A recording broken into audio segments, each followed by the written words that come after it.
So I just wanted to give a side-by-side comparison of the new LED lights I'm putting in and the halogens that came on this 2021 Silverado.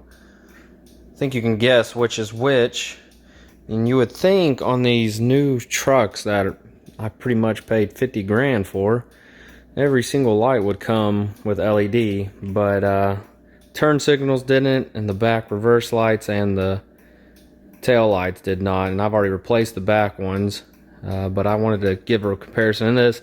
I also wanted to give kind of some advice, because I've seen a couple of videos of people replacing these, and for some reason they tell you you've got to come all the way back here and take this off right here. Well, you do not have to do that.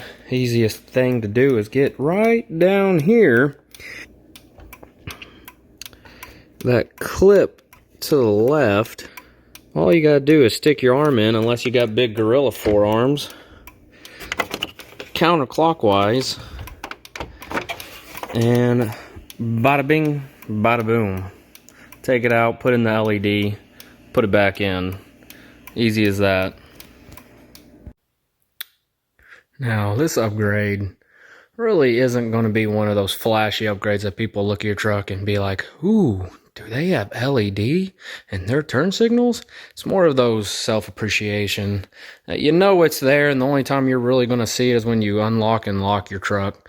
But if you did like the lights, thinking about getting them for your 19 to 21 Silverado, check out the link in the description. It'll give you 10% off, because they do run about 50 bucks. But if you like it, subscribe, and I'm going to be adding some new videos here in a couple weeks.